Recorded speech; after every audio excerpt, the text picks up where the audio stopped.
चित चोर बुलाया तो बुरा मान गए।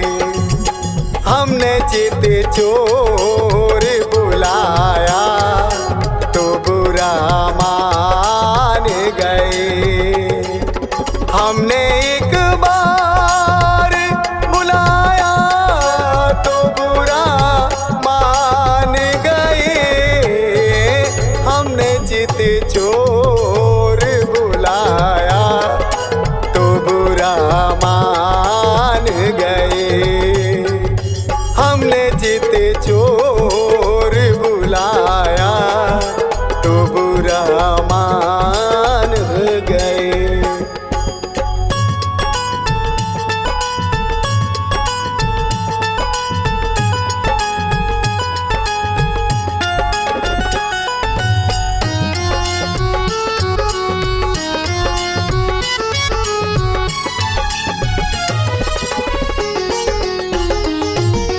उनकी सुबह भी गुजरती थी गऊओं के संग।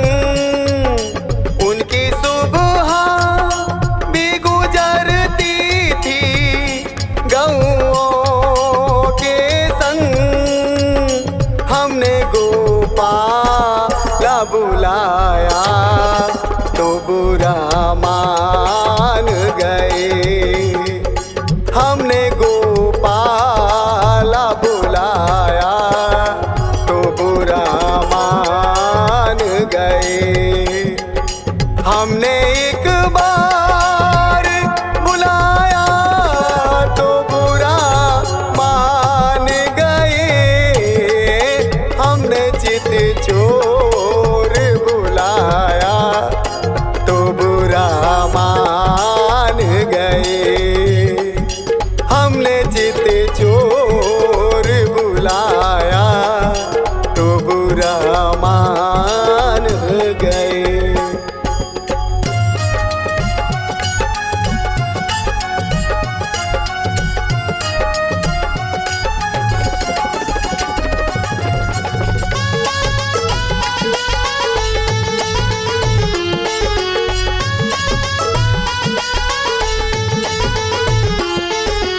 उनकी दोपहर भी गुजरती थी यमुना तट पे। उनकी दोपहर भी गुजरती थी यमुना तट पे। रूठी राधा न आई तो बुरा मान गए। रूठी राधा नाई तो बुरा मान गए। हमने एक बार बुलाया तो बुरा मान गए। हमने चित चोर बुलाया तो बुरा मान गए। हमने चित चोर बुलाया तो बुरा मान गए।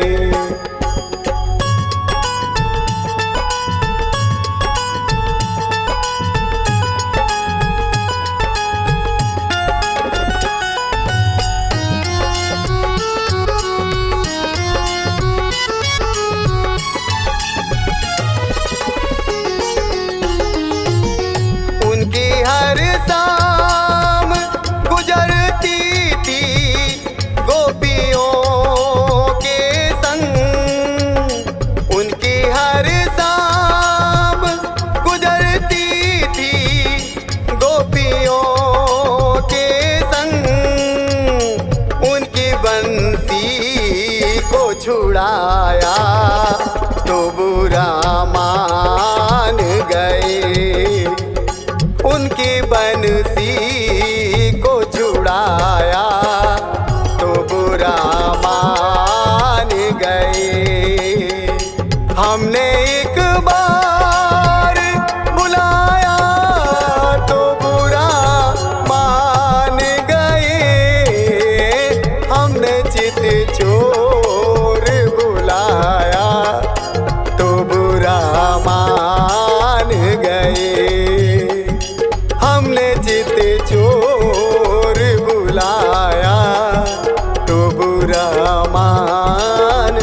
गए।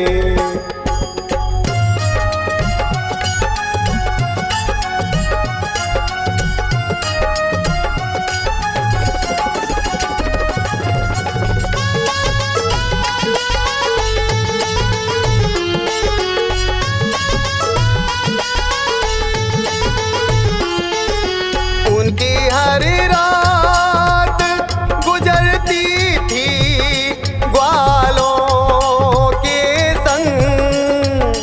उनकी हर रात गुजरती थी ग्वालों के संग। हमने माखन ना खिलाया तो बुरा मान गए।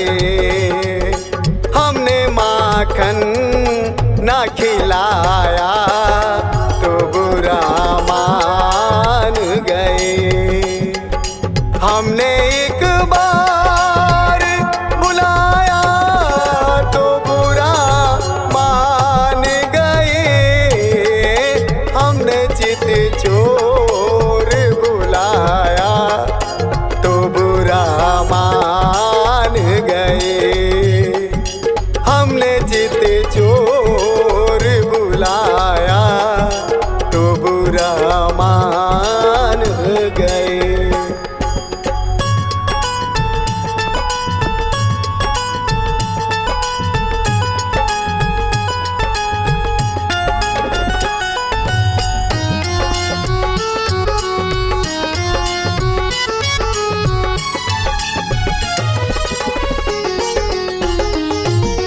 उनका हर पल गुजरता था राधा यादों में। उनका हर पल गुजरता था राधे यादों में। राधा दर्शन ना दिखाई तो बुरा मान गए। राधा दर्शन ना दिखाई तो बुरा मान गए। हमने एक बार बुलाया तो बुरा मान गए। हमने चित चोर बुलाया तो बुरा मान गए।